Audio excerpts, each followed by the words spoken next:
RG Kar medical college और अस्पताल में बलात्कार और हत्या की घटना को लेकर सुप्रीम कोर्ट की सुनवाई। भाजपा नेता शहजाद पूनावाला ने कहा, आज सुप्रीम कोर्ट के सामने जो सुनवाई हुई है उससे एक बात स्पष्ट है कि ममता बनर्जी की सरकार बेटी को न्याय दिलाने के बजाय सच दबाओ, सबूत मिटाओ, बलात्कारी बचाओ कर रही है। इस मामले को पहले आत्महत्या की शक्ल दी गई, परिजनों को शव नहीं दिया गया, घंटों तक इंतजार करवाया गया। वहीं राज्य सरकार का रोल इन सब चीजों को प्रमोट करने का रहा है। 5000 गुंडे कॉलेज में घुस जाते हैं और वहां की पुलिस कुछ नहीं कर पाती है। सवाल बनता है कि क्या ममता बनर्जी जिम्मेदारी उठाते हुए इस्तीफा देंगी? दुख की बात यह है कि लड़की हूं, लड़ सकती हूं की बड़ी बातें करने वाले कांग्रेस के बड़े नेता कहीं भी दिखाई नहीं दे रहे हैं।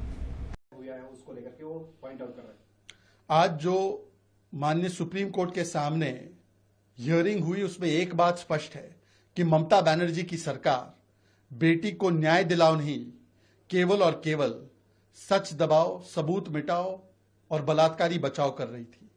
और सुप्रीम कोर्ट के सामने खुलकर आ गया कि कैसे एक व्यापक, व्यवस्थागत, संस्थागत तरीके से कवर अप करने का पूरा प्रयास किया गया।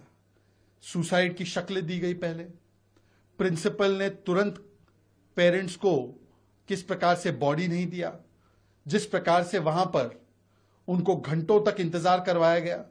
हमने देखा है कि एफआईआर के रजिस्ट्रेशन में भी डिले करवाया गया और पेरेंट्स को किसी भी तरीके से मदद नहीं की गई। उल्टा हमने यह भी देखा कि स्टेट गवर्नमेंट का जो रोल रहा वो इस प्रिंसिपल को प्रमोट करने का रहा। स्टेट गवर्नमेंट का जो रोल रहा वहां सबूत मिटाने के लिए कंस्ट्रक्शन काम करवाने का रहा। 5000 गुंडे घुस जाते आरजीकर मेडिकल कॉलेज में और वहां की पुलिस कुछ कर नहीं पाती। यह सवाल हाई कोर्ट ने भी पूछे, यह सवाल पीड़िता के मां बाप ने भी पूछे। अब सवाल यह बनता है कि ममता बनर्जी क्या जिम्मेदारी उठाते हुए इस्तीफा देंगी या अब भी वो कभी किसी और को दोष, कभी धरने का ड्रामा करना और कभी कोलकाता पुलिस और बंगाल की पुलिस का इस्तेमाल लोगों की आवाज दबाने के लिए किया जाएगा। लोगों को, डॉक्टर्स को, आम नागरिकों को अपनी आवाज उठाने के लिए समन और नोटिस भेजा जा रहा है।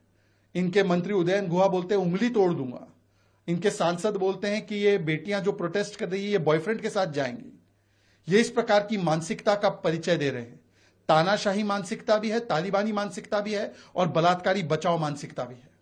पर दुख की बात यह है कि और लड़की हूं, लड़ सकती हूं की बड़ी बातें करते हैं। आज वो राहुल गांधी, प्रियंका वाड्रा, खड़गे जी, सोनिया जी, इंडिया अलायंस के नेता कहीं पर दिखाई नहीं देते। कम से कम सुप्रीम कोर्ट के इस हियरिंग के बाद उनको अपने मुख से कुछ शब्द ममता बनर्जी के इस्तीफे के लिए निकालने चाहिए। कर्नाटका कांग्रेस